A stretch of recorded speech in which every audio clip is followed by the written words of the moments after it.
പ്രവൃക്കണാബാഹവോ മയ സൂദിതം ച ബലം ഭൂര്യച്ച ഭാരായുധം ഭുവഃ ചത്വാരോസ്യ ഭുജാഃ ശിഷ്ട ഭവിഷ്യന്തി അജരാമരാഃ പാരിഷദമുഖ്യോ ഭവതോ ന കുതസ്സിൽ ഭയോസുര ഇതി ലബ്ധ്വാ ഭയം കൃഷ്ണം പ്രണമ്യ ശിരസാസുരഃ പ്രാദ്യുമ്മനിമിരഥമാരോപ്യ സബദ്ധ്വാ സമുപാനയൽ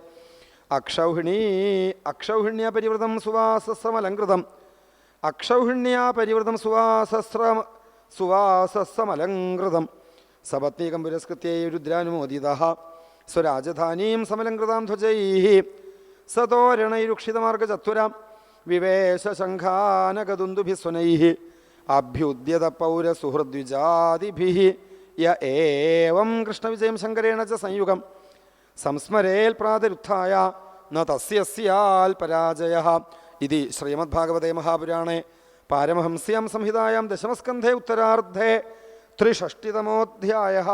ശുക ഉവാച ഏകതോപവനം രാജൻ ജഗ്മുര്യകുമാരകാഃ വിഹർത്തും സാമ്പ പ്രദ്യുമ്ന ചാരു ഭാനുഗതാദയ ക്രീഡിത്വാ സുചിരം തത്ര വിചിന്വന്ത പിപാസിതാഃ ജലം നിരുദകേ കൂപേ ദദിശുഃ സത്വമത്ഭുതം കൃകലാസം ഗിരിനിഭമീക്ഷ വിസ്മിതമാനസാഃ തസ്യ ചോദ്ധരണയത്നം ചക്രുസ്തേ കൃപയാന്വിതാഃ ചർമ്മജൈസ്താന്തവൈഃ പാശൈഃ ബദ്ധ്വാവതിതമർഭകാഃ നാശക്നുവൻ സമുദ്ധർത്തും കൃഷ്ണായ ആചഖ്യുസുകാഃ തത്രാഗത്യാരവിന്ദാക്ഷോ ഭഗവാൻ ദേവകീസുതഃ ഭഗവാൻ വിശ്വഭാവന വീക്ഷ്യോജ്ജഹാരവാമേന തങ്കരേണ സലീലയാ സൗത്തമശ്ലോകരാഭീമൃഷ്ടോ വിഹായ സദ്യ കൃകലാസരൂപം സന്തപ്ത ചാമീകര ചാരുവർണഃ സ്വർഗ്ഗ അത്ഭുതാലങ്കരണാംബരസ്രക്ക പപ്രച്ഛ വിദ്വാനപി തന്നിദാനം ജനേഷു വിഖ്യാപിതം മുകുന്ദഃ കസ്തും മഹാഭാഗവരേണ്യരൂപോ ദേവോത്തമം ത്വാം ഗണയാമി നൂനം ദശാമിമാം വാഗതമേന കർമ്മണ സംപ്രാപിതോസ്യദരിഹ സുഭദ്ര ആത്മാനമാഖ്യാ ഹി വിവിത്സതാം ന്വയന്മന്യസേനഃ ക്ഷമമത്ര വക്തും ശ്രീശുക ഉവാച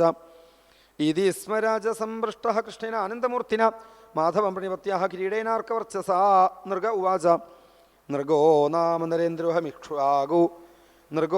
നാമ നരേന്ദ്രോഹമിക്ഷ്വാകുതനേ പ്രഭോ ദാനിഷ്വാഖ്യായമാനേഷു യതി തേ കർണമസ്പൃശം കിം नु തേ വിദിതം നാഥ സർവഭൂതാൽപസാക്ഷിണഃ കാലേനാവ്യാഹദദിശോക്ഷീധാപി തവാജ്ഞയാ യാവത്യസ്യ ഗതാ ഭൂമിര്യാവത്യോ ദിവിതാരകാഃ യാവത്യോ വരിഷധാരാശ്ച താവതീരദദാം സ്മഗാഃ പയസ്വിനീസ്തരുണീഃ ശീലരൂപഗുണോപപന്നാഃ കപിലാ ഹേമശൃംഗീഃ ന്യായാർജിതാരൂപ്യഖുരാ ആസവത്സതുകൂലമാലാഭരണാ ദദാവഹം സ്വലംകൃതേഭ്യോ ഗുണശീലവദ്ഭ്യഃ സീതൽകുടുംബേഭ്യർദവ്രതേഭ്യഃ തപസ്സുത ബ്രഹ്മദാന്യസദ്ഭ്യഃ പ്രാതായുഭ്യോ ദ്വിജപുങ്കവേഭ്യഃ ഗോഭൂഹിരണ്യായതനാശ്വഹസ്തിനഃ കന്യാഃ സദാസീസ്ഥിലരൂപ്യശയ്യാഃ വാസാംസി രത്നാനി പരിച്ഛദാനി രഥാനിഷ്ടം ച യജ്ഞൈശ്ചരിതം ച പൂർത്തം കസ്യ ജൽദ്വിജമുഖ്യസ്യ ഭൃഷ്ട ഗൗർമമ ഗോധനെ സംപൃക്താ വിദുഷാ സാ ച മയാ ദത്താദ്വിജാതയേ താം നീയമാനം തൽസ്വാമി ദൃഷ്ടവാച മമേതീതം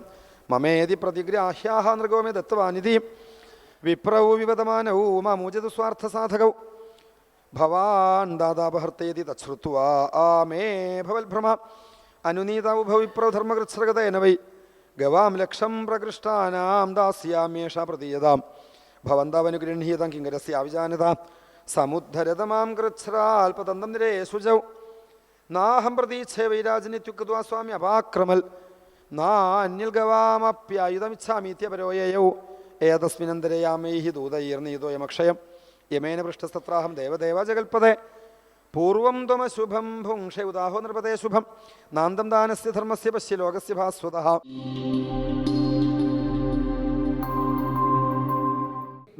ഇന്നത്തെ ശിഷ്യന്മാരെങ്ങനെയാ?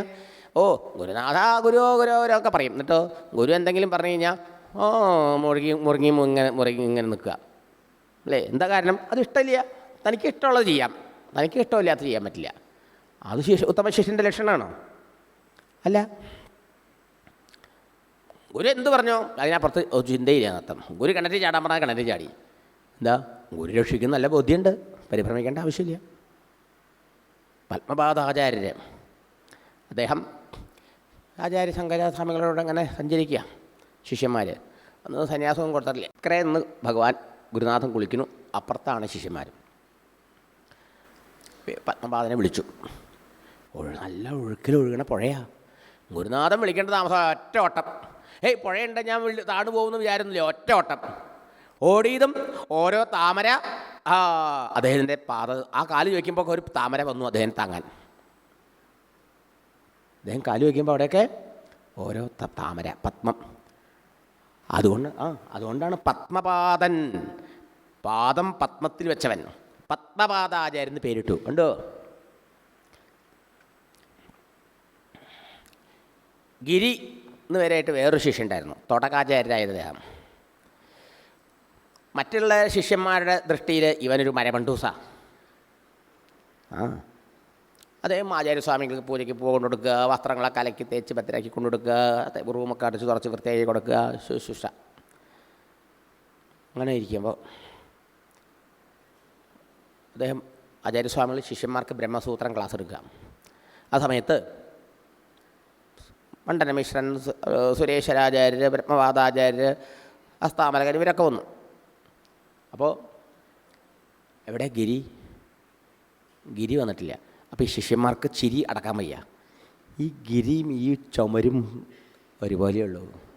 ഗിരി കേൾക്കണം, ചുമര് കേൾക്കണം, എന്താ വ്യത്യാസം? ഇതങ്ങോട്ട് പറഞ്ഞപ്പോൾ ആചാര്യസ്വാമികൾക്ക് ഇതങ്ങടം വന്നു, അഹങ്കാരികൾ അല്ലേ, എന്നാൽ കാണിച്ചു കൊടുക്കാമെന്ന് അദ്ദേഹം വിചാരിച്ചു. അദ്ദേഹം അവിടെ നിന്ന് ഞങ്ങൾ ധ്യാനിച്ചു. ആ സമയത്ത് എവിടെ പൂ പറിച്ചുകൊണ്ടിരിക്കുകയായിരുന്നു, എർത്തുകൊണ്ടിരിക്കുക. ഗുരി ഓടി വരുന്നു. വിദിതാഖില ശാസ്ത്രസുധാജലധേ മഹിതോപനിഷത്കഥിതാർത്ഥനിധേ. ഭഗവാനെ, സകലോപനിഷത് സാരങ്ങളും അവിടുത്തെ കൃപ കൊണ്ട് എൻ്റെ ഹൃദയത്തിൽ ഇതാ പ്രകാശിച്ചു. ബ്രഹ്മജ്ഞാനിയായി ആ ഗുരുനാഥ സങ്കല്പമുണ്ട്, കൃപ കൊണ്ട്. അദ്ദേഹത്തിന് തോടക മീറ്ററിൽ അദ്ദേഹം പാടി വന്നത് ഒരു അഷ്ടകം, തോടകാഷ്ടകമുണ്ട് അദ്ദേഹത്തിൻ്റെ സ്തോത്രം. തോടകാചാര്യന് പേരിട്ടു. ശിഷ്യന്മാരെ പാഠം പഠിപ്പിക്കണം തിരിച്ചു ഗുരുനാഥൻ താഴെ ഇറങ്ങിയിരുന്നു. വ്യാസപീഠത്തിൽ ഗിരിയോട് പറഞ്ഞു, ഗിരി ഇന്ന് today Giri will take the class. Giri class എടുക്കും. ഇന്നലെ ആചാര്യൻ ബ്രഹ്മസൂത്രം ക്ലാസ് എവിടെ നിർത്തിയോ അവിടുന്ന് എടുക്കാത്ത ക്ലാസ് ഗുരുനാഥൻ നിർത്തിയെടുത്തുനിന്ന് അടുത്ത ഭാഗം ക്ലാസ് എടുക്കാൻ പറഞ്ഞു. ഗിരി അവിടെ ഇരുന്ന് ഗുരുനാഥനെ ധ്യാനിച്ചു, വത്സലായിട്ട് ക്ലാസ് എടുത്തു. ശിഷ്യന്മാരുടെ മുഴുവൻ അഹങ്കാരം തീർത്തു കൊടുത്തു. കണ്ടോ? നമ്മൾ ഇങ്ങനെ എന്താ മഗ്ഗിയ, സ്പൂൺ ഫീഡിങ്, കാണാതെ പഠിക്കുക. എന്തൊരു വിദ്യാഭ്യാസം അന്നത്തെ വിദ്യാഭ്യാസം. ഇന്ന് ഗുരുവിൽ വല്ല ഭക്തി ഉണ്ടോ? നമുക്ക് ഉണ്ടോ? ഗുരുവിനെ സേവ ചെയ്യലുണ്ടോ? ഇന്ന് ഗുരു ശാസിക്കാൻ പേടിക്കണം. ഒരു അധ്യാപകൻ ശിഷ്യനെ അല്ല ഒരു കുട്ടിയെ, സ്കൂളിലൊരു കുട്ടിയെ ശാസിച്ചു എന്ന് പറഞ്ഞിട്ട് ആ അധ്യാപകനെതിരെ എന്തെല്ലാം കേസുകളാണ്. അദ്ദേഹം എന്തൊരു മനസ്താപായി. സോഷ്യൽ മീഡിയയിലൊക്കെ വന്നില്ലേ? ഇന്നത്തെ ഭയങ്കരമാണ് ഇന്നത്തെ പോക്ക്. അതുകൊണ്ട് ഇന്നത്തെ വിദ്യ അഭ്യാസമില്ല, വിദ്യ ആഭാസമായിരിക്കുന്നത്. മനസ്സിലായോ? സ്നേഹത്തോടെ, പ്രേമത്തോടെ, ആദരവോടെ ഗുരുനാഥൻ സേവ ചെയ്യണം. മനസ്സിലായോ? മനസ്സിൽ ഭക്തിയും ഹൃദയത്തിൽ ആദരവും ഉണ്ടാവണം. ഭക്തിയാദരപൂർവം അതൊക്കെയാണ് വേണ്ടത്. ട്യൂണിങ് ഉണ്ടാവണം, എന്നെല്ലാം പഠിയും. അതിനു വേണ്ടിയിട്ടാണ്, ഈ കൃപയ്ക്ക് വേണ്ടിയിട്ടാണ് പണ്ടൊക്കെ ഗുരുനാഥന്മാരെ പോയി ശുശ്രൂഷ ചെയ്തിരുന്നത്.